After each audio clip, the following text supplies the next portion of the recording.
আজকে যত বন্দিশালার পিঞ্জিরে হান্ডে আঘাত অগ্নি জ্বালা খুমরাঙা ওই জিঞ্জিরে। আজকে যত বন্দিশালার পিঞ্জিরে হান্ডে আঘাত অগ্নি জ্বালা খুমরাঙা ওই জিঞ্জিরে। আসুক তুফান বজ্র নিনাদ বাধার পাহাড় মৃত্যুর ফাঁদ আগুনের খুন্দে মাখিয়ে সহৃদয়ের অম্বরে সহৃদয়ের অম্বরে। আজকে যত আমি যে সূরার সামারি আপনাদেরকে বলতে যাচ্ছি, যে সূরাকে সামনে রেখে আজকের এই ঐতিহাসিক মাহফিলে কোরআনে কারীমের দেওয়া 7টি বার্তা দিতে চাইছি, সেই সূরার নাম হলো সূরাতুল হুজুরাত। এই সূরা কোরআনে কারীমের 26তম পারায় অবস্থিত এবং এই সূরা কোরআনে কারীমের সূরার যে সিরিয়াল, সেই সূরার সিরিয়ালে 49তম সূরা। এই সূরার আয়াত সংখ্যা হলো 18। প্রথম থেকে পঞ্চম আয়াত পর্যন্ত প্রথম এই 5টি আয়াতে আল্লাহ রাব্বুল আলামিন তার প্রিয় নবী মুহাম্মদ মুস্তাফা সাল্লাল্লাহু আলাইহি ওয়াসাল্লাম, সবাই দুরূদ পড়ি, সাল্লাল্লাহু আলাইহি ওয়াসাল্লাম। প্রিয় নবীজির নাম শুনলে দুরূদ পাঠ করতে হয়, তার জন্য দোয়া করতে হয়, কারণ আল্লাহর হাবিব সাল্লাল্লাহু আলাইহি ওয়াসাল্লাম তার সমগ্র জীবনকে যে কষ্টের মধ্যে পার করেছেন, তার সমগ্র জীবনকে উৎসর্গ করেছেন, তা আপনার আমার হেদায়েতের জন্য, গোটা বিশ্ব মানবতার মুক্তির প্রয়োজনে। যিনি তার জীবনকে, যৌবনকে শেষ করে দিয়েছেন, তার সমগ্র জীবনে কখনো ভোগ উপভোগ এটিকে কখনো তিনি প্রশ্রয় দেননি, প্রাধান্য দেননি। দিনাতিপাত করেছেন অত্যন্ত কষ্টের সাথে, শত সহস্র বাধার সম্মুখীন হয়েছেন, শুধুমাত্র কিয়ামত পর্যন্ত আগত সকল মুসলিম নরনারীর কাছে যেন কোরআনের বার্তা পৌঁছে যায়, সবাই যেন হেদায়েত প্রাপ্ত হয়ে যায়, সবাই যেন মুক্তি প্রাপ্ত হয়ে যায়, সবাই যেন জান্নাতি হয়ে যায়, সবাই যেন জাহান্নাম থেকে মুক্তি লাভ করে। এই উদ্দেশ্যে তার সমগ্র জীবনকে তিনি উৎসর্গ করেছেন, আমাদের হেদায়েতের জন্য, আমাদের কল্যাণের পথে আহ্বানের জন্য, আমাদের জান্নাতে নেওয়ার জন্য। যার সমগ্র জীবনে কখনো ভোগ উপভোগকে প্রশ্রয় দেননি, কষ্টে নিপতিত হয়েছেন। তিনি চাইলে মক্কার রাজত্ব করতে পারতেন, তিনি চাইলে মক্কার সবচেয়ে ভোগী মানুষ হতে পারতেন, কিন্তু সেটা না করে তিনি যে ত্যাগের দৃষ্টান্ত স্থাপন করেছেন, প্রিয় নবী মুহাম্মদ সাল্লাল্লাহু আলাইহি সাল্লামের সেই অবদানের স্বীকৃতি স্বরূপ আমরা তার নাম যখনই শুনবো সাল্লাল্লাহু আলাইহি ওয়াসাল্লাম বলে তার প্রতি আল্লাহর রহমত যেন, অনুগ্রহ যেন নাজিল হয়, সেজন্য দোয়া করব। আল্লাহ তাআলা তার হাবিবকে রহমত এমনিতেই দান করবেন, আপনি আর আমি তার জন্য রহমতের দোয়া করার মধ্য দিয়ে আমরা সৌভাগ্যবান মানুষের কাতারে শামিল হতে পারবো। তো আমি যেটি বলছিলাম, সূরাতুল হুজুরাতের 1 থেকে 5 নম্বর আয়াত পর্যন্ত এই 5টি আয়াতে আল্লাহ রাব্বুল আলামিন প্রিয় নবী সাল্লাল্লাহু আলাইহি সাল্লামের সাথে আদব এবং শিষ্টাচারের শিক্ষা দিয়েছেন মানব জাতিকে। এবং আল্লাহ রাব্বুল আলামিন ঈমানদারদেরকে পরম মায়ার সাথে ডেকে, ইয়া আইয়ুহাল্লাযীনা আমানু, হে ঈমানদারগণ, এই ডাকে আল্লাহ তাআলা ডেকে বলেছেন, লা তুকাদ্দিমু বাইনা ইয়াদাইল্লাহি ওয়া রাসূলিহি, তোমরা আল্লাহ এবং তার রাসূলের সামনে আগ বেড়ে কোনো কথা বলবে না, আগ বেড়ে কোনো কাজ করবে না। একজন ঈমানদার, একজন মুসলমান, তার এই শিষ্টাচারের শিক্ষা তার জীবনে ধারণ করতে হবে। যখনই আল্লাহ কোনো কথা বলেছেন, আল্লাহ রাসূল সাল্লাল্লাহু আলাইহি সাল্লাম কোনো কথা বলেছেন, এটি নিশ্চিত হতে পারবো আমরা, তখন একজন ঈমানদার আর কখনো সেটার উপর কোনো কথা বলবে না, আগ বেড়ে কোনো কিছু করবে না, কোনো প্রকার সীমা লঙ্ঘন করবে না। ক্বালাল্লাহ ক্বালার রাসূল, আল্লাহ বলেছেন, আল্লাহ রাসূল বলেছেন, এটি শোনার পর সে তার আপদ মস্তককে সারেন্ডার করবে, সে নিজেকে আত্মসমর্পণ করবে। এরপর তার কোনো যুক্তিকে, কোনো বুদ্ধিকে, তার কোনো মতামতকে সে সেখানে আর দাঁড় করাবার চেষ্টা করবে না। এটা একজন শিষ্টাচার বিশিষ্ট ঈমানদারের বৈশিষ্ট্য। কোরআন এই শিক্ষা আমাদেরকে দিয়েছে। ভাইরা আমার, এই শিক্ষাকে ধারণ করে আমরা যারা নিজেদেরকে মুসলমান দাবি করছি, আমাদের সম্মানীয় যারা আছেন, আল্লাহকে যেরকম আমরা সম্মান করি, আল্লাহ রাসূলকে যেরকম সম্মান করি, ঠিক একইভাবে আমাদেরকে যে সমস্ত মানুষগুলোকে সম্মান করার নির্দেশ করা হয়েছে, ওলামা একরাম রয়েছেন, আমাদের বাবা মা, বয়সে বড়, শিক্ষিত, এবং যারা আমাদের শিক্ষক বৃন্দ আছেন, এভাবে যারা আমাদের সম্মানের পাত্র আছেন, সে মানুষগুলোর সামনে আগ বেড়ে যেন কোনো কিছু না করি। সে আগ বাড়াটা কথার ক্ষেত্রে হতে পারে, চলার ক্ষেত্রে হতে পারে, আচরণের ক্ষেত্রে হতে পারে। এই শিষ্টাচারের শিক্ষা সূরা হুজরাতের প্রথম আয়াতে আমাদেরকে দেয়া হয়েছে। প্রিয় ভাইরা আমার, আমাদের সমাজে আজ যে সমস্ত ভালো গুণের দুর্ভিক্ষ চলছে, ক্রাইসিস চলছে, অভাব চলছে, এর মধ্যে অন্যতম হলো আজ শিষ্টাচারের অভাব। আমাদের সমাজের চতুর্দিকে আপনি দেখতে পাবেন পরিলক্ষিত হচ্ছে। আমাদের শিশু থেকে নিয়ে কিশোর, যুবক থেকে নিয়ে মধ্যবয়স্ক সকল শ্রেণী মানুষের মধ্যে আজ আদব এবং শিষ্টাচারের ভয়াবহ অভাব আমরা দেখতে পাচ্ছি। বিশেষ করে পশ্চিমা সংস্কৃতিকে আমাদের এই স্বদেশে, আমাদের এই মুসলমানদের সমাজে জোর করে পুশ করাবার, সে সমস্ত এজেন্ডাকে বাস্তবায়ন করবার যে প্রচেষ্টা এদেশের এক শ্রেণীর মানুষকে করতে দেখা যায়, তারা এদেশের সমাজের খাঁজে বাজে থাকা ইসলামের কৃষ্টি, কালচার এবং সংস্কৃতিগুলোকে ধুয়ে মুছে পরিষ্কার করবার জন্য শত সহস্র উদ্যোগ নিয়েছে। আমাদেরকে কোরআনের শিক্ষা ধারণ করে, কোরআনের শিক্ষাকে প্রচার করে, কোরআনের শিক্ষাকে প্রতিষ্ঠিত করে ব্যক্তির মধ্যে, ঘরে, পরিবারে, সমাজে, রাষ্ট্রে, সংবিধানে, আইনে, সংসদে, সর্বত্র কোরআনের শিক্ষাকে বাস্তবায়ন করে সেই সমস্ত বিন্দেশী অপসংস্কৃতি চাপিয়ে দেওয়ার ষড়যন্ত্রকে মোকাবেলা করতে হবে ইনশাআল্লাহ। ভাইরা আমার, আর সেজন্য সূরা হুজরাতের এই শিষ্টাচারের শিক্ষা আমাদের জীবনে খুবই গুরুত্বপূর্ণ। আমরা যখনই কোনো সম্মানীয় ব্যক্তির কাছে আমরা থাকব, তাদের কথার উপরে কথা বলা, তাদের সাথে তর্ক করা, তাদের সামনে আগ বেড়ে কথা বলা, এমনকি তারা যখন চলবেন তাদের সামনে সামনে হাঁটা, এই সবগুলো কোরআনের এই শিষ্টাচারের যে শিক্ষা আছে এর পরিপন্থী। প্রিয় নবী সাল্লাল্লাহু আলাইহি সাল্লামের সময়কার একটি ঘটনা, এক ব্যক্তি তার বাবার সাথে হেঁটে যাচ্ছিলেন, বোঝা যাচ্ছিল না যে তাদের মধ্যে বাবাকে সন্তানকে। অনেক সময় বাপ সন্তানের বাহ্যিকভাবে দেখে বোঝা যায় না, এরকম কোনো কোনো ক্ষেত্রে হয়। জিজ্ঞেস করা হলো তাদেরকে, তোমাদের মধ্যে বাবাকে সন্তানকে? বলা হলো যে অমুক বাবা, অমুক সন্তান। তখন নির্দেশনা দেওয়া হলো যে সন্তান তার হাঁটা এবং চলার মধ্য দিয়ে এই বিনয়ের প্রকাশ ঘটাতে হবে, আনুগত্যের প্রকাশ ঘটাতে হবে, সম্মান এবং শ্রদ্ধার প্রদর্শন করতে হবে, যার মধ্য দিয়ে বোঝা যায় যে কে সন্তান আর কে বাবা, এটার জন্য জিজ্ঞেস করতে না হয়। আজ আমাদের যারা তরুণ আছি, আমরা যুবক আছি, আমরা অনেকেই পশ্চিমা সংস্কৃতি দ্বারা প্রভাবিত হয়ে আমরা শিষ্টাচারের এই গণ্ডি এবং সীমানা পার হয়ে চলে গেছি। কোরআন আমাদেরকে শিষ্টাচারের শিক্ষা দিচ্ছে যে আমরা সিনিয়রদের সামনে বিনয়ের সাথে আচরণ করব, তাদের সামনে সামনে চলা থেকে বিরত থাকব, যথাসম্ভব তাদেরকে অনুসরণ করার চেষ্টা করব, তাদের সাথে কথা হবে, তাদের আগ বেড়ে কথা হবে না, তাদের কোনো জিজ্ঞাসা থাকলে সেটার উত্তর হবে বিনয়ের সাথে। এই শিষ্টাচারের শিক্ষা আমাদেরকে দেয়া হয়েছে।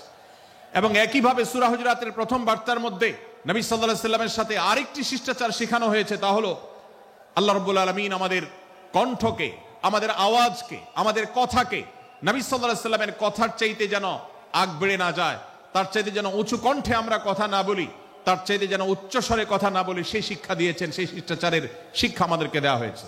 ভাইরা আমার, প্রিয় নবী সাল্লাল্লাহু আলাইহি সাল্লামের সাহাবীরা নবী সাল্লাল্লাহু আলাইহি সাল্লামের প্রতি আদব এবং শিষ্টাচার এত বেশি প্রদর্শন করতেন যে নবী করিম সাল্লাল্লাহু আলাইহি সাল্লামের প্রতি এই শিষ্টাচারের কথা যখন বলা হয়, সাহাবীরা অনেকে নবী করিম সাল্লাল্লাহু আলাইহি সাল্লামের সাথে কথা বলতে রীতিমতো ইতস্তত বোধ করছিলেন যে কিভাবে কথা বলবো, না জানে জোরে হয়ে যায়, এবং তাতে না জানে আমি বেয়াদবের কাতারে শামিল হয়ে যাই, শিষ্টাচার বহির্ভূত কাজ করে ফেলি।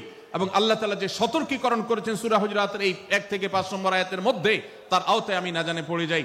তখন সাহাবায়ে কেরাম বিনয় এবং বিনম্রতা অবলম্বন করেছেন এবং তারা একরকম বিপাকে পড়ে গেছেন। এতটা তারা সভ্য ছিলেন, এতটা তারা নম্র ছিলেন, এতটা তারা বিনম্র আচরণ করতেন নবীজির সাথে। ভাইরা আমার, এই বিষয়টিও আমরা শুধুমাত্র আমাদের প্রিয় নবীজির জন্য নয়, এটি আমাদের মা বাবা, আমাদের সম্মানের পাত্র যারা আছেন, আমাদের বয়সে যারা সিনিয়র আছেন, তাদের সামনে কথা বলার সময় আমরা মেনটেন করে চলবো। অর্থাৎ আমরা উচ্চ কণ্ঠে তাদের সামনে কথা বলবো না। এই মাহফিলে এখনো শত শত হাজারো মানুষ হয়তো এমন আছেন যারা মায়ের সামনে, বাবার সামনে, বড় ভাইয়ের সামনে, শিক্ষকের সামনে, সিনিয়রদের সামনে, মুরব্বীদের সামনে ওলামাদের সামনে উচ্চ কণ্ঠে কথা বলেন।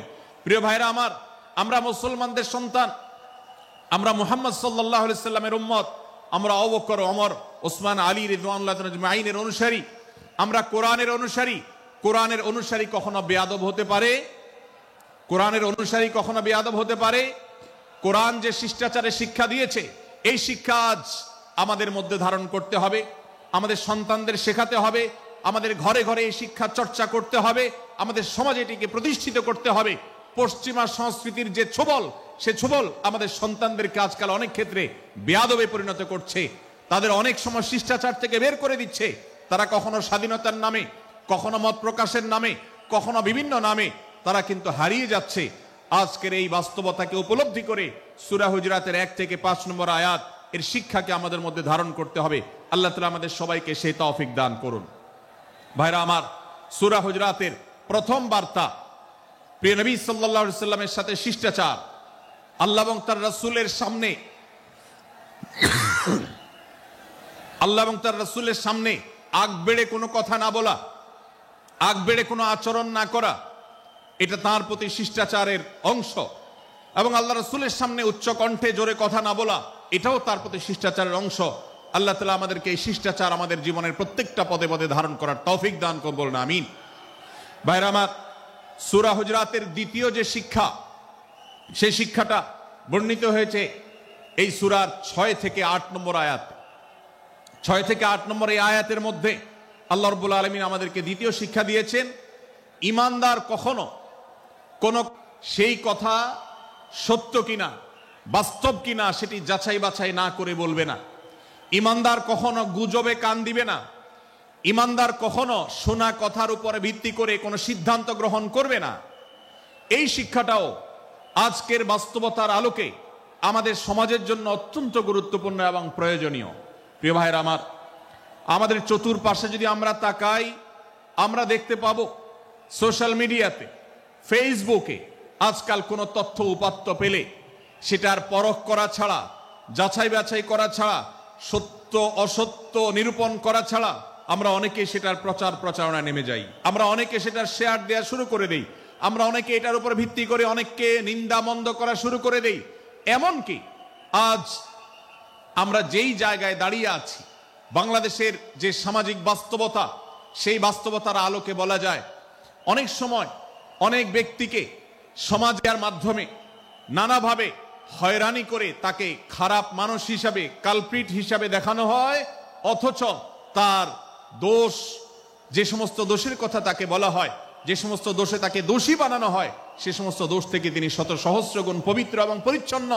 ভাইরা আমার, আজকের এই বাস্তবতায় আমাদেরকে বিশেষ করে লক্ষ্য রাখতে হবে যে আমরা যেই কোনো মূল্যে, যেই কোনো ভাবে যেন কোনো প্রকার গুজবে কান না দেই, আমরা যেন গুজব থেকে বেঁচে থাকি। আল্লাহ তাআলা আমাদেরকে তৌফিক দান করুন। ভাই, এদিকে অনেক বেশি বাঁশির আওয়াজ শোনা যাচ্ছে। স্বেচ্ছাসেবকরা বাঁশির আওয়াজ দেওয়া ছাড়া আপনারা ভলান্টিয়ারি করুন। এত বেশি বাঁশির আওয়াজ আসছে যে কথা বলা কঠিন হয়ে যাচ্ছে। অনুগ্রহ করে বাঁশির আওয়াজ কম করে আপনারা ভলান্টিয়ারি করুন। এখনো অনেক বাঁশির আওয়াজ শোনা যাচ্ছে, বাঁশির আওয়াজগুলো বন্ধ করুন। মাশাআল্লাহ, এখন বন্ধ হয়েছে। আমরা মেহেরবানি করে বাম পাশের থেকে কিছুটা আওয়াজ পাচ্ছি, একটু নীরব নিস্তব্ধ হওয়ার জন্য অনুরোধ করছি। একটু নীরব নিস্তব্ধ না হলে কথা বলা যাবে না। অনুগ্রহ করে আমরা একটু সহযোগিতা করি এবং সবাই নীরব থাকি। ভলান্টিয়াররা অপ্রয়োজনে বাঁশির আওয়াজ দিবেন না, অপ্রয়োজনে বাঁশির আওয়াজ দিবেন না। আমাদের দেশে শব্দ দূষণ, শব্দ সন্ত্রাস, এটা এই দেশের কমন কালচার হয়ে গেছে। রাস্তায় যাবেন, প্রয়োজনে অপ্রয়োজনে গাড়ির হর্ন বাজাবে। যে কোনো প্রোগ্রামে যাবেন, প্রয়োজনে অপ্রয়োজনে বাঁশি বাজানো হবে। কদিন আগে 31 নাইট গেছে, আপনারা দেখেছেন। এত প্রচার প্রচারণা, এত সতর্কীকরণের পরেও, আইন শৃঙ্খলা রক্ষাকারী বাহিনী এত সতর্ক থাকার পরেও আপনারা দেখেছেন এক শ্রেণীর বুদ্ধি প্রতিবন্ধীরা তারা 31 নাইট উদযাপনের নামে শব্দ সন্ত্রাস করেছে। শত শত হাজারো মানুষের কষ্টের কারণ হয়েছে। প্রিয় ভাইরা আমার, ধর্ম হোক আর রাজনীতি, বিনোদন হোক আর আনন্দ হোক, যেই কোনো নামে যদি শব্দ সন্ত্রাস সৃষ্টি করে বা অতিরিক্ত শব্দ দূষণ করে, শব্দ সৃষ্টি করে মানুষকে অতিষ্ঠ করার কারণ হয়, সেটা কোনো সভ্য সমাজের দৃশ্য হতে পারে না। আমরা সেই ইসলামের অনুসারী যে ইসলামে আমাদের প্রিয় নবী সাল্লাল্লাহু আলাইহি ওয়াসাল্লাম মসজিদে নববীতে তার একান্ত পরিবেশের মধ্যে এক সাহাবী জোরে কোরআন তেলাওয়াত করছিলেন। তিনি তাকে বলছিলেন, তুমি কোনো বধির রবকে শোনাচ্ছ না, তোমার রব সবকিছু শুনতে পান, অতএব তুমি তোমার এই উচ্চ কণ্ঠের তেলাওয়াত দিয়ে আশপাশে মানুষের ডিস্টার্বের কারণ হবে না। আমরা সেই ইসলামের অনুসারী, অতএব ওয়াজ মাহফিলের মাধ্যমেও যাতে কোনো মানুষ অতিষ্ঠ না হয়, মাইক ব্যবস্থাপনা সেভাবে করাটা মাহফিল কর্তৃপক্ষের যেমন কর্তব্য, ঠিক একইভাবে রাজনৈতিক সভা সমাবেশের নামে কিংবা বিয়ে বিনোদনের নামে যদি শব্দ সন্ত্রাস করা হয়, শব্দ দূষণ করা হয়, অতিরিক্ত শব্দ এর মাধ্যমে যদি মানুষকে অতিষ্ঠ করা হয়, তাহলে সেটি কখনো কোনো সভ্য সমাজের কাজ হতে পারে না। প্রিয় ভাইরা, এই জন্য আপনারা যারা তরুণ আছেন বয়সে, আপনাদেরকে আমি অনুরোধ করতে চাই, বিবাহ অনুষ্ঠানকে কেন্দ্র করে, আকিকাকে কেন্দ্র করে, নানা অনুষ্ঠানকে কেন্দ্র করে যে শব্দ সন্ত্রাস আমাদের দেশে হয়, এটি আমাদেরকে থামাতে হবে ইনশাআল্লাহ। আমরা যদি সবাই সজাগ হয়ে যাই, আমরা যদি সবাই সতর্ক হই, সচেতন হই, ইনশাআল্লাহ এই যে শব্দ দিয়ে মানুষকে কষ্ট দেওয়ার অপসংস্কৃতি, বিশেষ করে ভিনদেশী যে অপসংস্কৃতি আমদানি করা হয়েছে, এই অত্যাচার এদেশে থামাতে হবে ইনশাআল্লাহ। আল্লাহ আমাদের সবাইকে তৌফিক দান করুন। ভাইরা আমার, আমরা আমাদের আশেপাশে কোনো তরুণরা যদি এরকম শব্দ করে, গান বাজিয়ে অন্য মানুষকে অতিষ্ঠ করে, ঈদের সময় দেখা যায় বিশেষ করে সে সমস্ত যুবকদেরকে কাউন্সিলিং করতে হবে, তাদেরকে বোঝাতে হবে যে তোমার আনন্দ কখনো আরেকজনের বেদনার কারণ হতে পারে না। বহু হার্টের রোগী আছেন, বহু অসুস্থ মানুষ আছেন, বহু ছোট শিশু আছে যাদের কষ্টের কারণ হয়। বিধায় আমরা কখনো আমাদের শব্দ দিয়ে কাউকে কষ্ট হতে দিব না। আল্লাহ আমাদের সবাইকে তৌফিক দান করুন। মাশাআল্লাহ, অনেকটা নীরব নিস্তব্ধ হয়েছে। আমি যে জায়গাটা ছিলাম আবার সেখানে ফিরে যাই। সূরা হুজুরাতের দ্বিতীয় শিক্ষার কথা বলছিলাম ভাইরা। 6 থেকে 8 নম্বর আয়াত যদি আপনি পাঠ করেন সূরা হুজুরাতের, আপনি দেখতে পাবেন সেখানে আল্লাহ রাব্বুল আলামিন ঈমানদারদেরকে যেই কোনো সংবাদ, যে কোনো তথ্য, বিশেষ করে অনির্ভরযোগ্য সূত্র থেকে যখন পাবে, ফাসিক থেকে যখন শুনবে, যার ভিতরে আল্লাহর ভয় নাই সেরকম মানুষ থেকে যখন পাবে, সেই সংবাদ তথ্য উপাত্ত যাচাই করা ছাড়া সেই সংবাদ যেন বলে না বেড়ায়।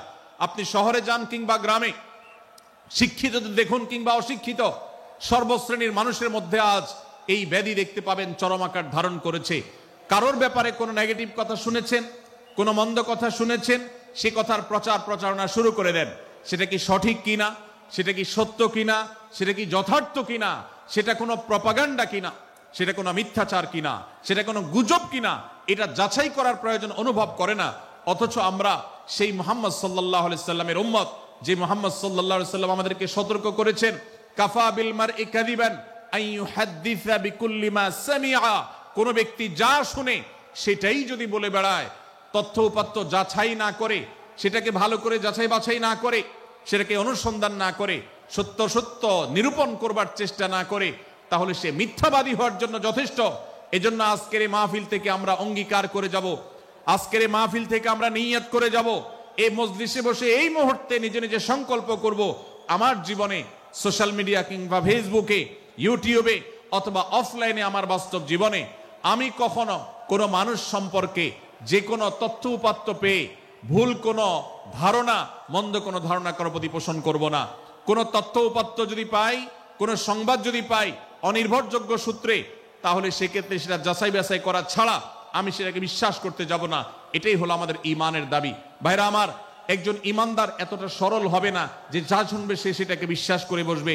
একজন ঈমানদার এতটা বাস্তবতা থেকে দূরে থাকবে না যে তিনি তার পাওয়া কোনো সংবাদকে অনুসন্ধান করবে না।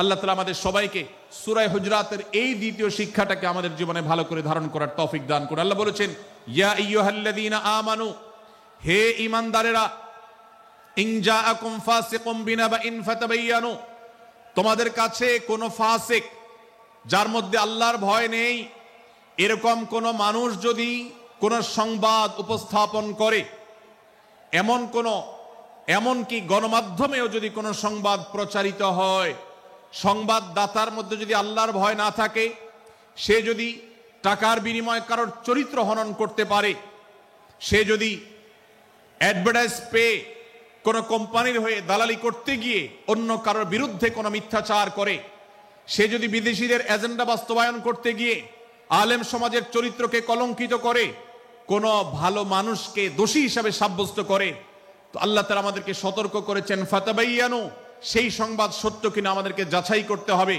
আন তুসিবু কওমান বিজাহালাহ ফাতুসবিহু আলা মা ফাআলতুম নাদিমিন।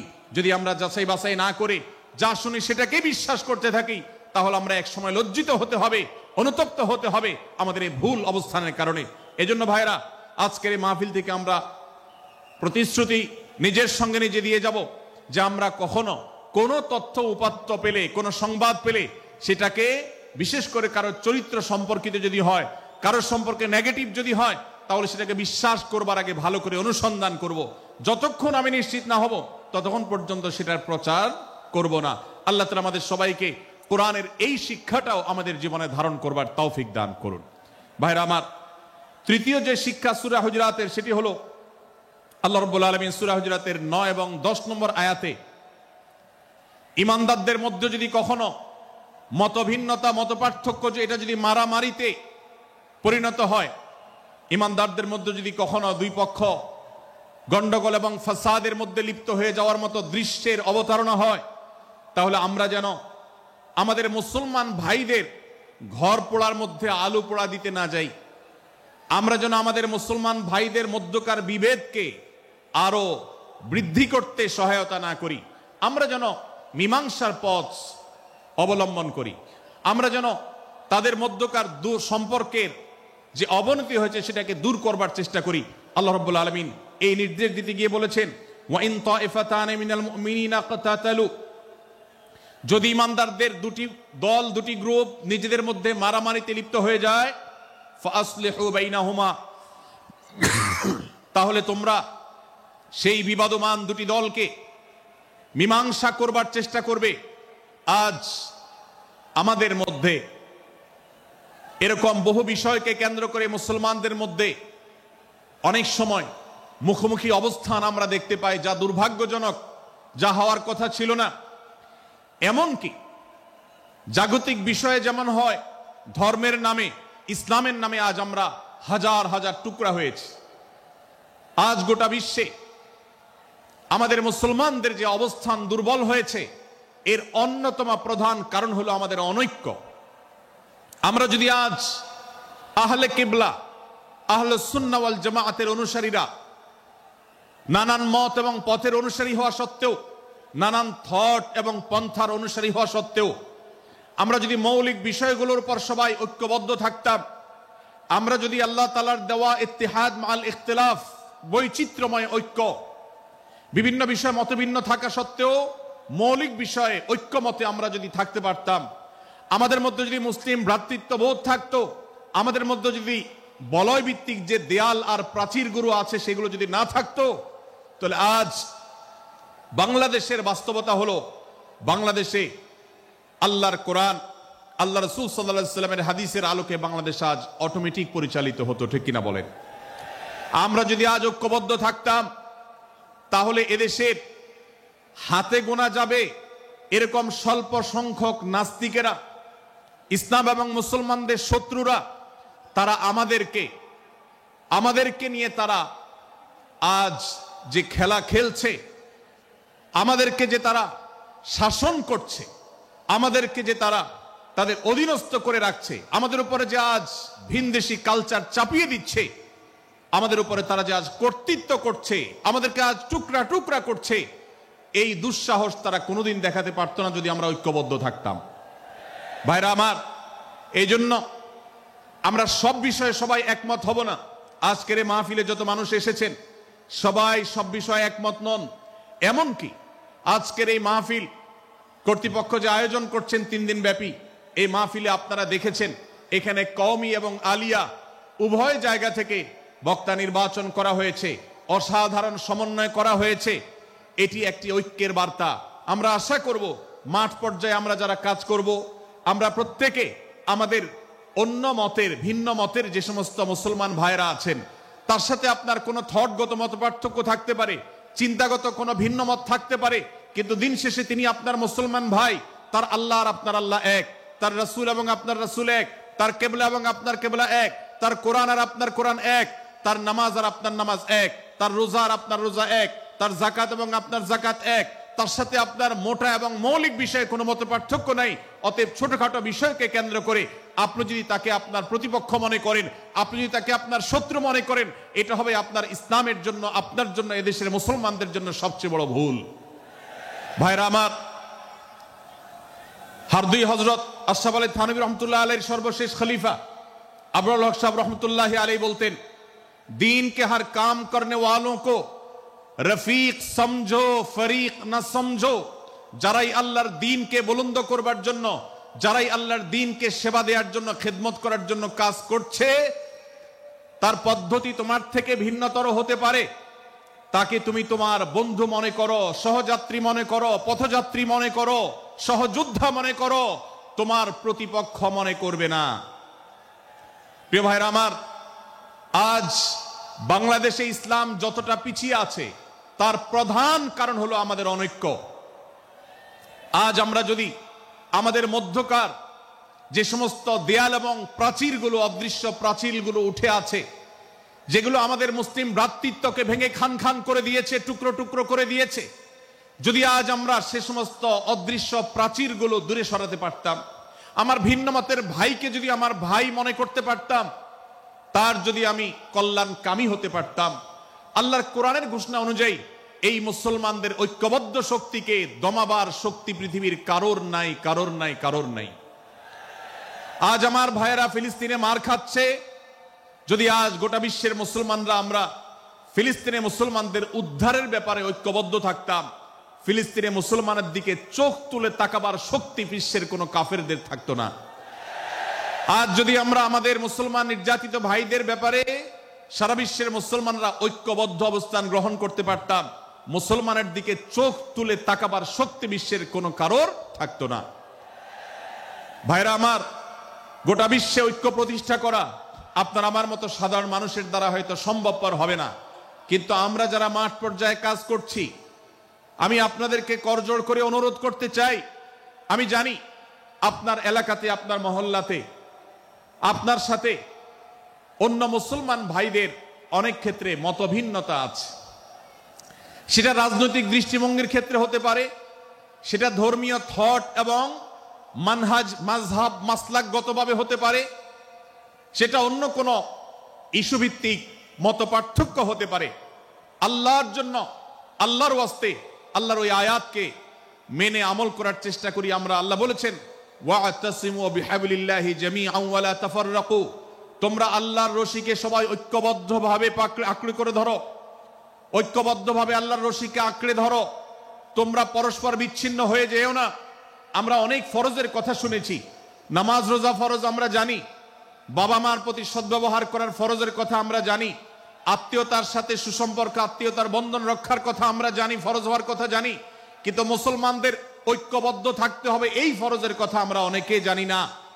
ভাইরা আমার, মুসলমানদেরকে আল্লাহ রাব্বুল আলামিন ঐক্যবদ্ধ থাকার নির্দেশ দিয়েছেন। এই ঐক্যটা এর মানে এই নয় যে সবাই এক মতের হয়ে যাবে সব বিষয়ে।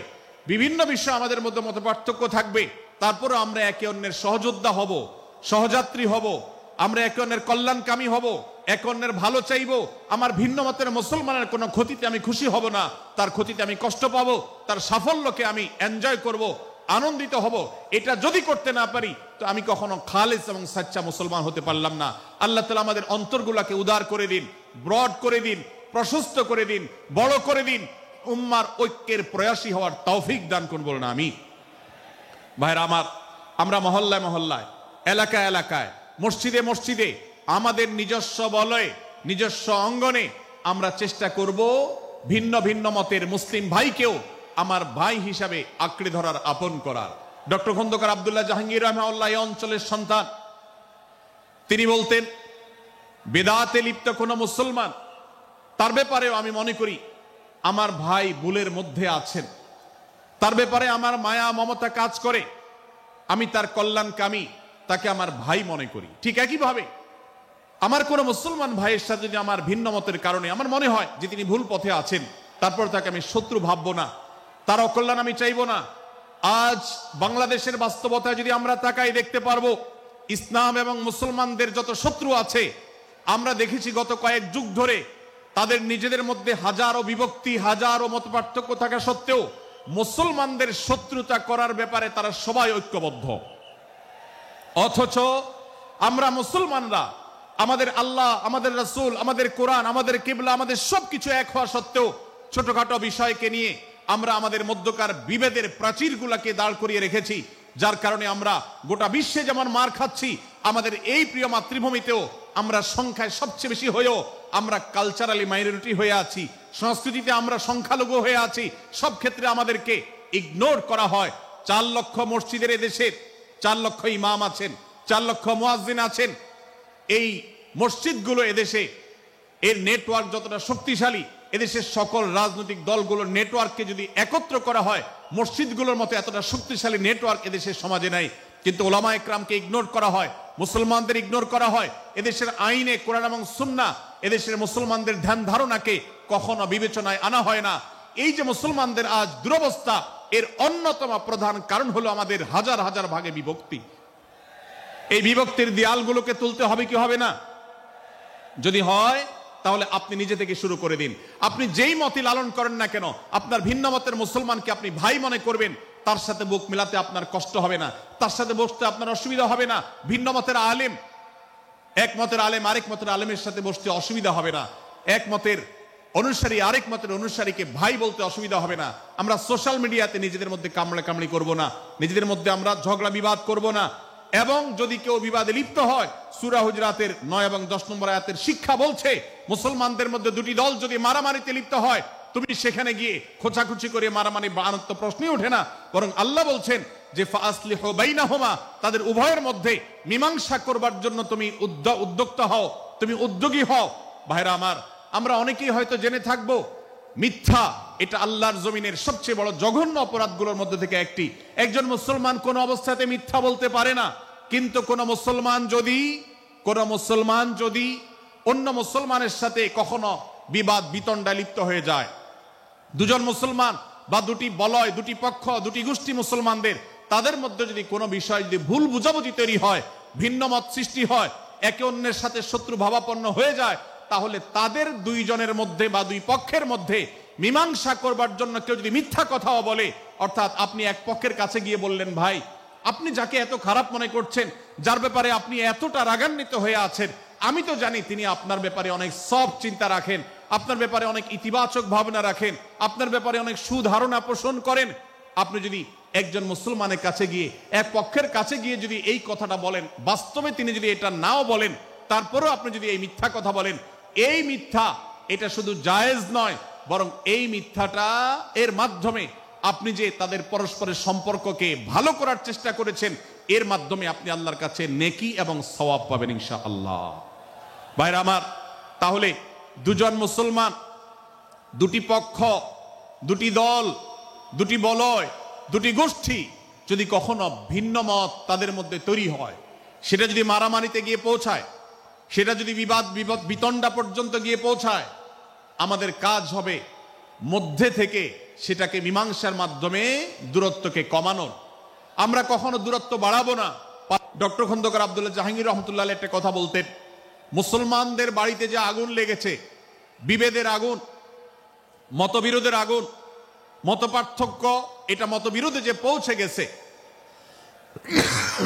এ আগুন তিনি বলতেন, আমি নিভাবার মতো শক্তি আমার নাই, এত পাওয়ার নাই যে বহুদা বিভক্ত মুসলমানদেরকে আমি ঐক্যবদ্ধ করে ফেলবো, এত শক্তি আমার হাতে নেই। কিন্তু একটা শক্তি আমার কাছে আছে ভাই, সেটা হলো যে বিবাদমান মুসলমানদের মধ্যে বিবাদ যেন আর না বাড়ে, বিবাদের যে আগুন লেগেছে সে আগুনে যেন আর ঘি ঢালা না হয়, কেরোসিন ঢালা না হয়, সেজন্য আমি ভূমিকা রাখতে পারি।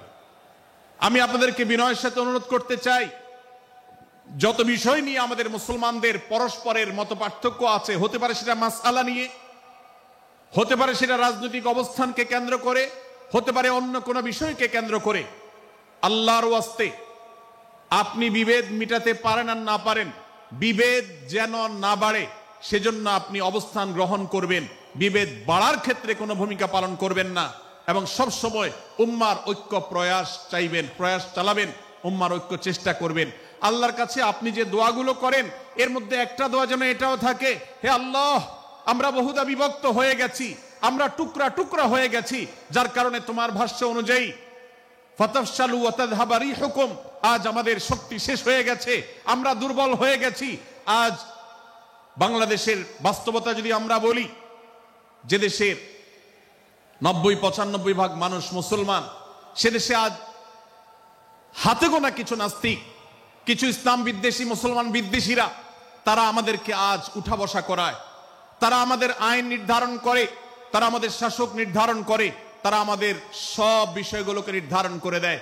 আমাদের সন্তানরা পাঠ্যপুস্তকে কি পড়বে সেটাও ইসলাম বিদ্বেষীরাই ঠিক করে দেয়। ভাইরা আমার, এই অবস্থার যদি পরিবর্তন চাই তাহলে আমাদের মধ্যকার দূরত্বগুলো কমাতে হবে। এজন্য আপনার দোয়ার মধ্যে আল্লাহর কাছে নিবেদন করুন, আল্লাহ আপনি আমাদের মধ্যকার বিভেদগুলো কমিয়ে দিন, আল্লাহ আমাদের ওলামাদেরকে ঐক্যবদ্ধ করে দিন, আল্লাহ আমাদেরকে ইত্তেহাদ মাল ইখতিলাফ, বৈচিত্র্যময় ঐক্য, মতভিন্ন থাকা সত্ত্বেও মৌলিক বিষয় ঐক্যবদ্ধ হওয়ার তৌফিক দান করুন। সীসাঢালা প্রাচীরের মতো আমাদেরকে কাঁধে কাঁধ মিলিয়ে আল্লাহ এবং তার রাসূল সাল্লাল্লাহু আলাইহি সাল্লামের আদেশ নিষেধকে ব্যক্তি, সমাজ, পরিবার, রাষ্ট্রে সর্বত্র বাস্তবায়নের জন্য কাজ করার তৌফিক দান করুন। আমরা আমাদের দোয়ার মধ্যে মুসলমানদের ঐক্যের জন্য দোয়া করব তো ইনশাআল্লাহ। আল্লাহ তাআলা আমাদেরকে সেই তৌফিক দান করুন। ভাইরা আমার, তাহলে সূরা হুজুরাতের তৃতীয় শিক্ষা বলছিলাম 9 থেকে 10 নম্বর আয়াতে আল্লাহ রাব্বুল আলামিন মুসলমানদের মধ্যে যদি কখনো বিবাদ, বিতণ্ডা, মারামারি, হানাহানি সৃষ্টি হয় তাহলে সেটিকে মীমাংসা করবার কথা বলেছেন। অতএব যদি কোনো স্বামী স্ত্রীর মধ্যেও কখনো মনোমালিন্য তৈরি হয়, আপনার যদি সেখানে ভূমিকা রাখবার সুযোগ থাকে, আপনি চেষ্টা করবেন উভয়ের মধ্যে দূরত্বটা কমাবার জন্য। আমরা অনেকে আজকাল নামাজ কালাম পড়ি, রোজা রাখি, দাড়ি রাখি, অনেক ভালো ভালো কথা বলি, অথচ দুজনের মধ্যে গন্ডগোল লাগলে আমরা সেখানে এক পক্ষ হয়ে আরেক পক্ষকে আমরা খেপিয়ে তুলি। পারলে অনেকে চগলখড়ি করেন, প্রত্যেক পক্ষের কাছে গিয়ে অপর পক্ষের ব্যাপারে মিথ্যা কথা বলে তাদের মধ্যে ভেজালকে আরো বাড়িয়ে দেন। এই জন্য নবী সাল্লাল্লাহু আলাইহি সাল্লামের ঐতিহাসিক হাদিস রয়েছে, লা ইয়াদখুলুল জান্নাতা নাম্মাম, যে ব্যক্তি চগলখড়ি করে, দুজনের মধ্যকার গন্ডগোল ফাসাদ বৃদ্ধিতে যে ব্যক্তি ভূমিকা রাখে, ভেজাল লাগায়, এই চগলখোর কখনো জান্নাতে যাবে না। আমাদের অনেকেরই এই দুঃস্বভাব আছে, এই খারাপ চরিত্র আছে। সূরা হুজুরাত এ যেন আমাদের আজকের যে সমাজ বাস্তবতা আছে, আমাদের যে ব্যাধি আছে, ব্যক্তিগত পর্যায়ে আমাদের পরিবারের, সমাজের সর্বত্র যে ব্যাধিগুলো ছেয়ে গেছে, সূরা হুজুরাতের প্রতিটি আয়াত যেন সেই ব্যাধির সবচেয়ে বড় মহৌষধ, সে যেন সবচেয়ে বড় প্রতিষেধক, সে যেন সবচেয়ে বড় সমাধান। এই জন্য আমি বলেছি শুরুতে, আমার যদি আল্লাহ শক্তি সামর্থ্য দিতেন, প্রত্যেক মুসলমানের হাতে পায়ে ধরে সূরা হুজুরাতের 18টি আয়াত, প্রত্যেকটি আয়াত আমি আমার মুসলমান ভাইদেরকে বলতাম, বারবার পড়ুন, বারবার পাঠ করুন, বোঝার চেষ্টা করুন, জীবনকে পরিবর্তন করুন। এদেশে নামাজি মুসলমান আপনি কম বেশি পাবেন, এদেশে রোজাদার মুসলমান কম বেশি পাবেন, এদেশে হজ আদায়কারী মুসলমান কম বেশি পাবেন, এদেশে তাসবিহরত মুসলমান কম বেশি পাবেন, কিন্তু এদেশে আচার আচরণ, কাজ কারবার, আখলাক এবং বান্দার হক এবং অধিকার, অন্যের অধিকার সংশ্লিষ্ট বিষয়ে সচেতন মুসলমান আপনি খুব বেশি পাবেন না। আর এই জন্যই আমাদের জান্নাতের পথে অনেক বড় অন্তরায় হয়ে আছে। আজ আমাদের চরিত্রগুলো নষ্ট হয়ে গেছে। আমরা নামে মুসলমান, আমরা চগলখড়ি করি, আমরা নামে মুসলমান, দুজনের মধ্যে গন্ডগোল সৃষ্টি করে দেই। গন্ডগোল আগে থেকে সৃষ্টি থাকলে সেটাকে বাড়াবার চেষ্টা করি। আমরা নামে মুসলমান, আমাদের শিষ্টাচার নাই, আদব নাই, লেহাজ নাই। এই জন্য সূরা হুজুরাতের প্রতিটি আয়াত আমাদেরকে শিক্ষা দেয়। আল্লাহ তাআলা আমাদের সকলকে এই শিক্ষাগুলো আজকের এই মাহফিল থেকে আমাদের বুকের ভেতরে পরম যত্ন সহকারে নিয়ে যাওয়ার এবং আমাদের জীবনকে পরিবর্তন করার তৌফিক দান করুন। ভাইরা আমার, তৃতীয় এই শিক্ষাটি শেষ করে আমি বলতে চাচ্ছি, চতুর্থ আয়াতে আল্লাহ রাব্বুল আলামিন আমাদেরকে বলেছেন, আমরা যেন কেউ কাউকে নিয়ে বিদ্রূপ না করি, ব্যঙ্গ না করি, কেউ কাউকে যেন বাজে নামে না ডাকি, কেউ যেন কাউকে খোঁচাখুচি না করি, কেউ যেন কারোর নাম বিকৃত করে তাকে না ডাকি। ভাইরা আমার, এই আয়াতটি আমি শুরুতে তেলাওয়াত করেছি। আল্লাহ বলেছেন, ইয়া আইয়ুহাল্লাযীনা আমানু লা ইয়াসখার কওমুম মিন কওমিন আসা আন ইয়াকুনু খায়রাম মিনহুম। হে ঈমানদারেরা, হে মুসলমানেরা, তোমাদের কেউ যেন অন্য কারোর নাম ধরে অন্য কাউকে ব্যঙ্গ, বিদ্রূপ, ঠাট্টা না করে। আমরা একে অন্যকে নিয়ে ঠাট্টা করি কি করি না? বিদ্রুপ করার রোগ আমাদের মধ্যে আছে না নাই? ভাইরা আমার, জাগতিক বিষয় তো আছেই, এমনকি দুর্ভাগ্যজনক বাস্তবতা হলো ধর্মের নামে, ইসলামের নামে একদল মুসলমান অপর দল মুসলমানকে নিয়ে হাসি, ব্যঙ্গ, বিদ্রুপ, রাশাহাসি এবং নাম বিকৃত করা এবং খোঁচাখুচি করা, এই কাজগুলো আমাদের মধ্যে আছে না নাই? আমরা যারা ইসলামের খেদমত মনে করে আমার ভিন্ন মতের ভিন্ন দলের মুসলমানকে খোঁচাখুচি করি, আমরা যারা আল্লাহর খেদমত মনে করে, ইসলামের সেবা মনে করে, দাওয়াতের কাজ মনে করে, ইসলাম প্রচার মনে করে ভিন্ন মতের অন্য দলের মুসলমানকে নিয়ে ব্যঙ্গ, বিদ্রুপ আর হাসাহাসি করি, তাদেরকে সোশ্যাল মিডিয়াতে, অনলাইনে, অফলাইনে তুচ্ছ-তাচ্ছিল্য করি, আল্লাহর শপথ করে বলছি এটা ইসলামের সেবা নয়, এটা হলো প্রবৃত্তির পূজা, এটা হলো আপনার নফসের পূজা, এটা হলো আপনার প্রবৃত্তির গোলামি করা, এটা আল্লাহর গোলামি নয়, এটা ইসলামের খেদমত নয়, এটা ইসলামের 12টা বাজানো। ভাইরা আমার, কোন অবস্থাতে একজন মুসলমান অন্য মুসলমানকে নিয়ে ব্যঙ্গ বিদ্রুপ করতে পারে না। আমার মুসলমান ভাই যদি কোনো ভুল কথা বলে, ভুল কাজ করে, আমি যথাযথ নিয়মে তাকে সংশোধনের চেষ্টা করব, সমালোচনা করার দরকার হলে সেটাও করব, কিন্তু হাসাহাসি নয়, বিদ্রুপ নয়, ব্যঙ্গ করা নয়। আজ আমাদের তরুণদের মধ্যে এটা একটা আর্টে পরিণত হয়েছে। আপনারা রোস্টিং ভিডিওর কথা কম বেশি সবাই জেনে থাকবেন। রোস্টিং ভিডিওর কথা আপনারা জানেন কি জানেন না? ভাইরা আমার, রোস্টিং ভিডিও নামটা দেখেন, অর্থাৎ কাউকে রোস্ট করা। আমরা মুরগি রোস্ট করার কথা জানি, এখন মানুষ রোস্ট করার সিস্টেম শুরু হয়েছে। একজন মানুষের কোনো ভুল কিছু পেয়েছেন, অবশ্যই আপনি সমালোচনা করবেন। আপনি একজন মুসলমান হিসেবে জানতে হবে কারোর ভুলের সমালোচনার মূলনীতি আছে। মূলনীতি আছে না নেই? কোরআন এবং সুন্নাহর বাতানো যে প্রিন্সিপাল, সেটাকে লক্ষ্য করে, সেটাকে আমলে নিয়ে, সেটাকে ধরে ধরে যদি আপনি সমালোচনা না করেন, তাহলে আপনার এই সমালোচনা এটাই আপনাকে জাহান্নামে নেওয়ার কারণ হতে পারে। ভাইরা আমার, আপনি কাউকে রোস্ট করার নামে, কাউকে সমালোচনা করার নামে, হতে পারে কেউ ভুল করেছেন, কিন্তু সেটা করতে গিয়ে যদি তার অধিকার নষ্ট করেন, আপনি সীমা ছাড়িয়ে চলে যান, আপনি যদি ব্যঙ্গ বিদ্রুপ করে হারামের পর্যায়ে চলে যান, তাহলে সূরা হুজরাতের আয়াতের আলোকে আপনি কবিরা গুনাহে লিপ্ত হলেন। আমরা অনেকে আছি যে ব্যক্তিগত পর্যায়ে এই বিদ্রুপ করাটাকে আমরা কোনো বিষয় মনে করছি না। সোশ্যাল মিডিয়াতে অনেকগুলো ভিডিও ক্লিপ আছে, আপনাদের চোখে নিশ্চয়ই পড়েছে, আমার চোখে বহু পড়েছে, যে অনেক সময় দেখা যায় বিনোদনের নামে কাউকে খোঁচাখুচি করা, কাউকে অপমান করা, কাউকে হয়তো ধাক্কা দিয়ে পানিতে ফেলে দেয়া, কাউকে কষ্ট দেয়া, কাউকে হয়তো প্রতারিত করা, এটাকে আমরা এনজয় করি। অনেক ভিডিও ক্লিপে দেখা যায় এভাবে কাউকে কোনোভাবে অপমানিত করে, কাউকে কোনোভাবে ধোকা দিয়ে বোকা বানিয়ে আমরা এনজয় করি, আমরা হাসাহাসি করি। আমাদের রুচি নষ্ট হতে হতে আজ এই পর্যায়ে এসেছে যে এটা আমাদের এনজয়ের বিষয় হয়েছে, এটা আমাদের আনন্দের বিষয় হয়েছে। ভাইরা আমার, সূরা হুজরাতের এই আয়াত, অর্থাৎ 11 নম্বর আয়াত, এই আয়াত বলছে আমাদের জন্য কোন মুসলমানকে, কোন মানুষকে ব্যঙ্গ বিদ্রুপ করা হারাম। কোন মুসলমানকে ব্যঙ্গ বিদ্রুপ করা কি হারাম। অতএব আপনি রসিকতা করেও যদি কারোর সাথে ব্যঙ্গ বিদ্রুপ করেন এবং সেটা যদি তার মনে কষ্ট হওয়ার কারণ হয়, তিনি যদি সমাজের মানুষের কাছে হেয় প্রতিপন্ন হন, তাহলে ইসলামী শরিয়ার দৃষ্টিকোণ থেকে সারা বিশ্বের সমস্ত ওলামাদের ঐক্যমতে সেটা হারাম। আমরা চুরি করা হারাম জানি, আমরা ডাকাতি করা হারাম জানি, আমরা মাদক সেবন করা হারাম জানি, আমরা নামাজ ত্যাগ করা হারাম জানি।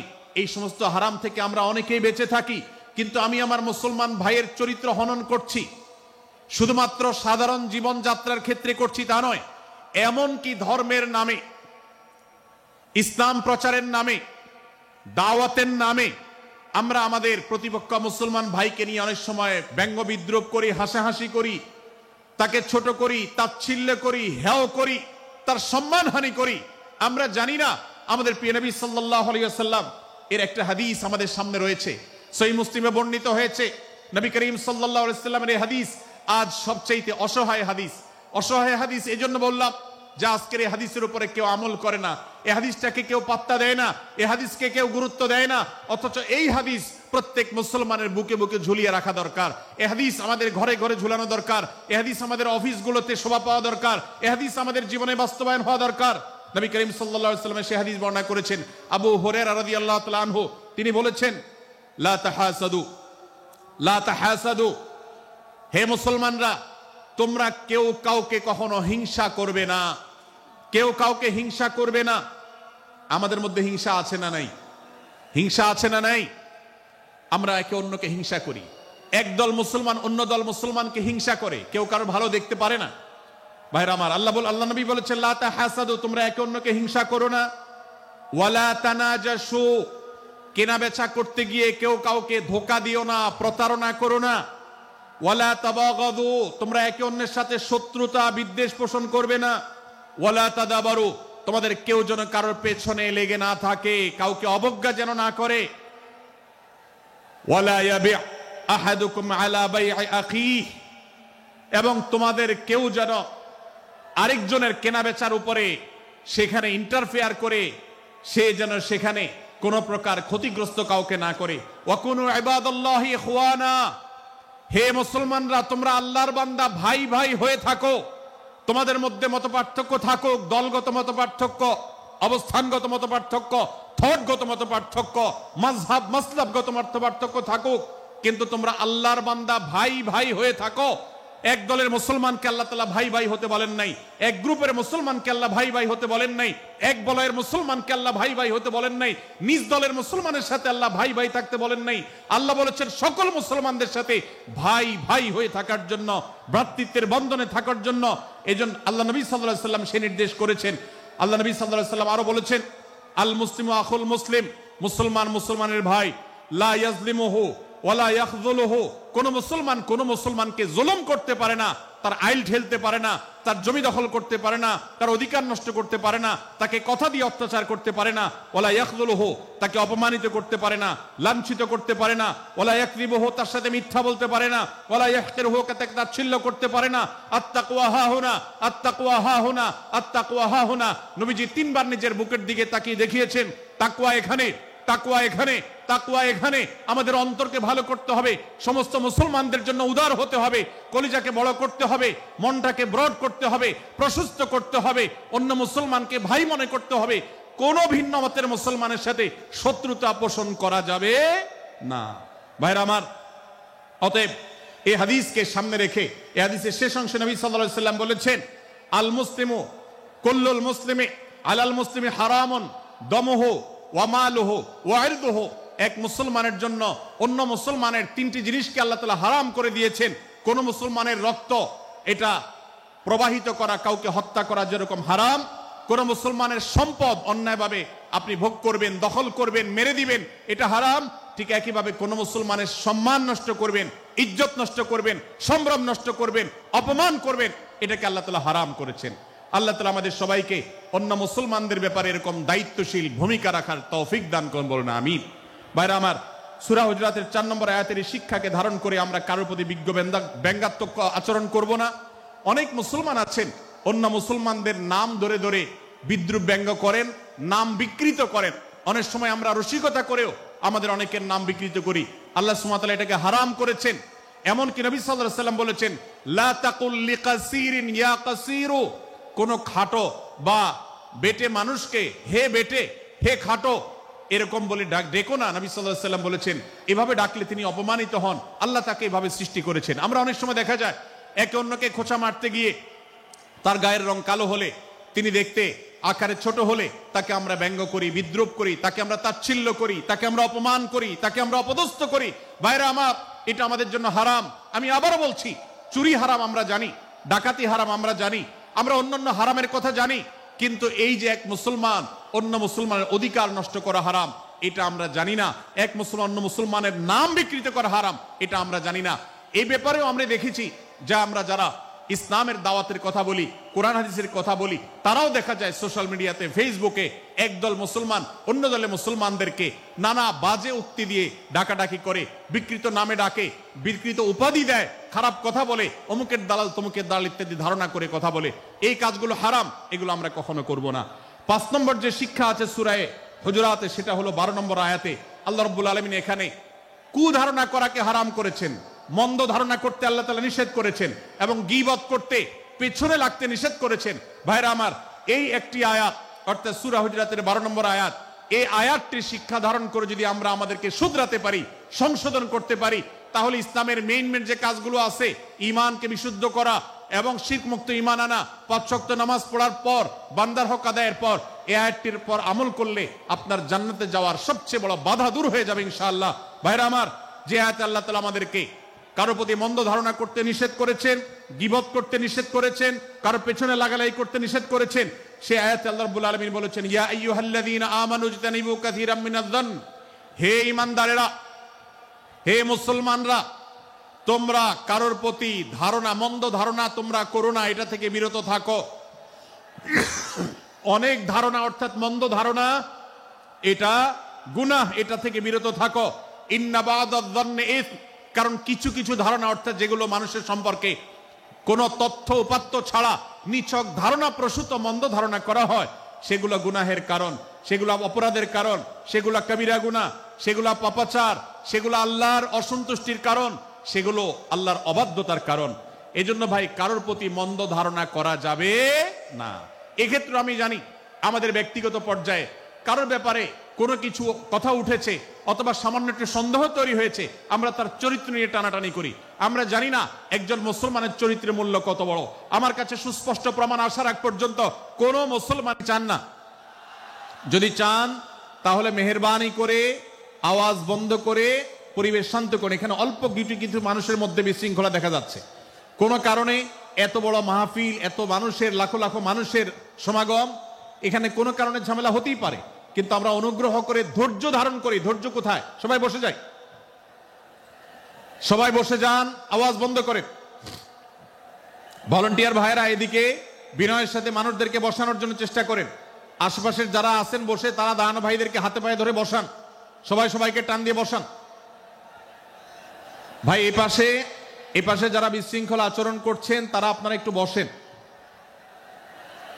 আপনারা যদি বিশৃঙ্খলা আচরণ না থামান, তাহলে সেক্ষেত্রে মাহফিল সুন্দরভাবে শেষ করা যাবে না।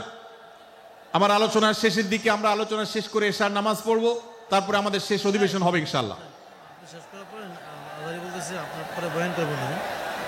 তারপরে শেষে নামাজ, ওকে ওকে, আপনার মাঝে আপনার শেষের পরে ওই যে মামা 15 মিনিট ওনার ব্যাপারে ধারণা দেন অথবা মানুষের ব্যাপারে, তারপরে ভাই মেহেরবানি করে আপনারা শান্ত হন।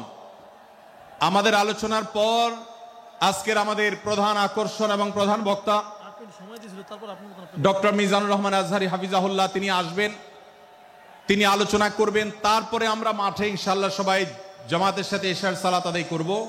আমি কয়েক মিনিটের মধ্যে আলোচনা শেষ করব, আপনারা মেহেরবানি করে শান্ত হন। জাযাকুমুল্লাহ খাইর। ভাইরা আমার, আমি যে জায়গাটা ছিলাম, সূরা হুজরাতের 12 নম্বর আয়াতে আল্লাহ রাব্বুল আলামিন আমাদেরকে সূরা হুজরাতের 5ম শিক্ষা দিয়েছেন মুসলমানদের জন্য, যা গুরুত্বপূর্ণ তা হলো আমরা কারোর প্রতি মন্দ ধারণা করব না। এই ক্ষেত্রে ডক্টর আব্দুল্লাহ জাহাঙ্গীর রাহিমাহুল্লাহর একটা উক্তি আমার মনে পড়ে। তিনি বলেছেন যে আজ আমাদের যারা ধর্ম চর্চা করি, আমরা যারা নিজেদেরকে প্র্যাকটিসিং মুসলমান মনে করি, আমাদের সবচেয়ে, হুজুরদের সবচেয়ে পছন্দের গুনাহ হলো মন্দ ধারণা করা, অন্যের ব্যাপারে খারাপ ধারণা করা। অমুক অমুকের দালাল, তমুক তমুকের দালাল, কোনো তথ্য উপাত্ত ভিত্তি প্রমাণ ছাড়া নিছক ধারণার উপর ভিত্তি করে অন্য মুসলমান ভাইকে আমি এরকম নানা তকমা দিয়ে আমরা কবিরা গুনাহে লিপ্ত হচ্ছি। আমরা এই বদ ধারণা করা, মন্দ ধারণা করা যে কবিরা গুনাহ অনেকে জানি না। অনেকে অনেকের পেছনে লাগছি, অনেকের ওয়াজ শুনছি দোষ বাইর করার জন্য, স্ট্যাটাস পড়ছি ভুল বাইর করার জন্য। এই যে মানুষের পেছনে লাগা, এটা আল্লাহ তাআলা নিষেধ করেছেন, ওয়ালা তাজাসসু, তোমরা কেউ কারোর ছিদ্র অন্বেষণ করার, দোষ আবিষ্কার করার চেষ্টা করবে না, এবং ওয়ালা ইয়াগতাব বা'দুকুম বা'দা, কেউ কারোর গীবত শিকায়াত করবে না। এই আয়াতে আমাদেরকে কেউ কারোর পেছনে পরনিন্দা করতে নিষেধ করেছেন। ইসলাম বলে আমরা মানুষের সামনে মানুষের ভুলের কথাগুলো বলবো বিনয়ের সাথে, যাতে তিনি সংশোধিত হন, আর তার পেছনে প্রশংসা করব। আমরা করি উল্টা, আমরা মানুষের সামনে এসে মানুষের প্রশংসা করি আর তার পেছনে গিয়ে তার দুর্নাম করি। ইসলামকে যদি আমরা মানতাম, সমাজটা সুন্দর হয়ে যেত। আমরা যদি সামনে কারোর দোষ বলতাম তাহলে তিনি সংশোধিত হতেন, আর পেছনে যদি গুণ বলতাম তাহলে তিনি ভালো সেখান থেকে শিক্ষা গ্রহণ করতেন। সূরা হুজরাতের 6 নম্বর শিক্ষা 13 নম্বর আয়াতে আল্লাহ তাআলা বলেছেন যে আমাদের সবার গোড়া কোত্থেকে এসেছে, আমাদের গর্বের কোনো বাহ্যিক কারণ নাই তাকওয়া ছাড়া। আল্লাহ বলেছেন ইয়া আইয়ুহান নাস ইন্না খালাকনাকুম মিন যাকারিন ওয়া উনসা, হে মানুষ সকল, তোমাদেরকে আমি মানুষ, নারী এবং পুরুষ, আদম এবং হাওয়া থেকে সৃষ্টি করেছি। ওয়া জাআলনাকুম শুউবান ওয়া ক্বাবাইলা লিতাআরাফু, বিভিন্ন গোত্রে তোমাদেরকে আমি বিভক্ত করেছি পরিচয়ের জানার জন্য সুবিধা শুধুমাত্র। আর আল্লাহ বলেছেন শেষে ইন্নাল্লাহা আলিমুন খাবীর, তোমরা কি করো আল্লাহ জানে। অতএব আমাদের কারোর পর কারো কোনো শ্রেষ্ঠত্ব নেই তাকওয়া ছাড়া। আল্লাহ বলেছেন ইন্না আকরামাকুম ইনদাল্লাহি আতকাকুম, আমাদের মধ্যে সবচেয়ে মর্যাদাবান হবে তিনি যার মধ্যে তাকওয়া সবচেয়ে বেশি হবে। আমাদের কোনো বংশগত গৌরব, কোনো অঞ্চলগত গৌরব, অন্য কোনো গৌরব আমাদের থাকবে না, শুধু তাকওয়ার গৌরব আমাদের থাকতে পারে। সেটাও গর্ব, নিষিদ্ধ গর্ব বা অহংকারের মতো নয়, বরং সেটা আমাদের বিনয়ের জায়গা। সর্বশেষ 7 নম্বর যে শিক্ষা সূরা হুজরাতে রয়েছে সেটা 14 এবং 14 থেকে 18 নম্বর আয়াতে আল্লাহ তাআলা ঈমান এবং ইসলামের চিহ্ন উল্লেখ করেছেন। যে 6টা শিক্ষা উল্লেখ করা হয়েছে, এর আলোকে মুসলমানকে মুনাফিককে সেটা নিরূপণ হবে। এজন্য আল্লাহ তাআলা শেষে এটি উল্লেখ করেছেন। এই 7টি শিক্ষাকে ধারণ করে আমরা আমাদেরকে ভালো মুসলমান হিসেবে গড়ে তোলার চেষ্টা করব, আমাদের জীবনকে সাজাবার চেষ্টা করব। আল্লাহ তাআলা আমাদের সবাইকে তৌফিক দান করুন। আমি আবারও এক নজরে বলে শেষ করছি, সূরা হুজরাত কোরআনে কারীমের 26তম পারার একটি সূরা, 49 নম্বর সূরা, কোরআনের 18টি আয়াতের আছে। প্রথম থেকে 5 নম্বর আয়াত পর্যন্ত আল্লাহ রাসূলের সাথে আদব লেহাজ বজায় রাখা, শিষ্টাচার মেনটেন করা এবং সম্মানীয় ব্যক্তিদের সাথেও এখান থেকে আমরা শিক্ষা নিয়ে আদব লেহাজ বজায় রাখা, তাদের সামনে আগ বেড়ে কথা না বলা, আগ বেড়ে কাজ না করা, উচ্চকণ্ঠে কথা না বলা, এই শিক্ষা আল্লাহ দিয়েছেন। দ্বিতীয়ত, আমাদেরকে কোনো সংবাদ, বিশেষ করে অনির্ভরযোগ্য তথ্যের সংবাদ শুনে আমাদেরকে কারোর ব্যাপারে ধারণা করার আগে আল্লাহ তাআলা আমাদেরকে যাচাই করার শিক্ষা দিয়েছেন। আমরা যেন গুজবে, আমরা যেন ধারণা প্রসূত কোনো তথ্যে আমরা যেন কান না দেই, সেই শিক্ষা আল্লাহ আমাদেরকে দিয়েছেন। এটি 6 থেকে 8 নম্বর আয়াতে, 9 থেকে 10 নম্বর আয়াতে আল্লাহ তাআলা মুসলমানদের 2 গ্রুপের মধ্যে গন্ডগোল দেখা দিলে মীমাংসা করতে বলেছেন। এবং 4 নম্বর শিক্ষা 11 নম্বর আয়াতে বিদ্রুপ করতে নিষেধ করেছেন আল্লাহ তাআলা, কারণ নাম ধরে ব্যঙ্গ করাকে হারাম করা হয়েছে। এবং 5 নম্বর শিক্ষা 12 নম্বর আয়াতে আল্লাহ তাআলা দিয়েছেন, কারোর প্রতি মন্দ ধারণা করা যাবে না, কারোর পেছনে লাগা যাবে না, এবং কারোর মন্দ নামে কাউকে ডাকা যাবে না, কারোর সমালোচনা তার পেছনে করা যাবে না, এগুলোকে হারাম করা হয়েছে। 6 নম্বর শিক্ষা 13 নম্বর আয়াতে আল্লাহ বলেছেন, আমাদের সবার মধ্যে কারোর কোনো শ্রেষ্ঠত্ব নাই তাকওয়া ছাড়া। যার তাকওয়া যত বেশি, আল্লাহ ভীতি যত বেশি, তিনি আল্লাহর কাছে তত শ্রেষ্ঠ এবং সেরা। 7 নম্বর সর্বশেষ শিক্ষা হলো 14 থেকে 18 নম্বর আয়াতে আল্লাহ রাব্বুল আলামিন ঈমানদারদের আলামত, মুনাফিকদের আলামত উল্লেখ করেছেন।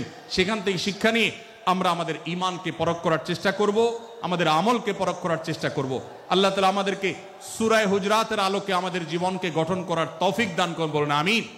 আল্লাহ তাআলা আমাদের সবাইকে আজকের এই তাফসীর কোরআন মাহফিল থেকে সূরা হুজরাতের এই 7টি শিক্ষাকে ধারণ করে ভালো মুসলমান, যে মুসলমান সম্পর্কে নবীজি বলেছেন আল মুসলিম ওয়া আখুল মুসলিম, মুসলমান মুসলমানের ভাই। যে হাদিসে নবীজি বলেছেন যে আল মুসলিমু মান সালিম আল মুসলিমুনা মিন লিসানি ওয়া ইয়াদি, মুসলমান সে যার হাত আর মুখ দ্বারা অন্য কোন মুসলমান কষ্ট পায় না, নিরাপদে থাকে।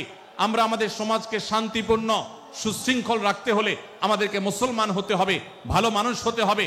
আমাদের হাত মুখ দ্বারা কেউ কষ্ট পাবে না, কারোর হক নষ্ট করব না, কারোর অধিকার নষ্ট করব না, কারোর কষ্টের কারণ হবে না, কাউকে আঘাত করব না, কাউকে গালি দিব না, কারোর কোনো প্রকার অধিকার খর্ব করব না, জুলুম করব না।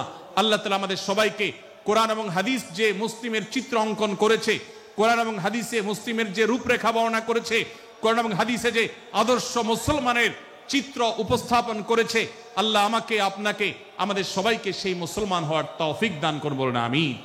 ভাইরা আমার, আমরা মুসলমানরা যদি কোরআন হাদিসের আলোকের সে আদর্শ মুসলমান হতে পারি, বিশ্বের মানচিত্র পরিবর্তন হতে সময় লাগবে না, বাংলাদেশের পরিস্থিতি পরিবর্তন হতে সময় লাগবে না। তবে সবকিছুর আগে আমাদেরকে বদলাতে হবে, আমাদেরকে মুসলমান হতে হবে, কোরআন এবং হাদিসের বাস্তব অনুসারী হতে হবে।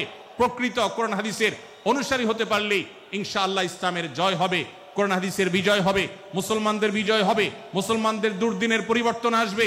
আমরা বিশ্ববাসীকে দেখাতে পারবো আমরা সবচেয়ে আদর্শবাদী, আমরা বিশ্বের মানবতার সবচেয়ে বড় আমরা অনুসারী এবং মানবতাকে সবচেয়ে বেশি প্রতিষ্ঠাকারী। আল্লাহ তাআলা আমাদের সবাইকে, বিশ্ব মানবতাকে, আমাদের ইসলামের সৌন্দর্যকে আমাদের ব্যক্তি জীবনে চর্চা করার মধ্য দিয়ে, পরিবার এবং সমাজের চর্চা করার মধ্য দিয়ে ইসলামের সৌন্দর্যকে আল্লাহ তাআলা তুলে ধরার তৌফিক দান করুন। জাযাকুমুল্লাহু খায়রা ওয়া আখিরু দাওয়ানা আলহামদুলিল্লাহি রাব্বিল আলামিন ওয়াসসালামু আলাইকুম ওয়া রাহমাতুল্লাহি ওয়া বারাকাতুহু।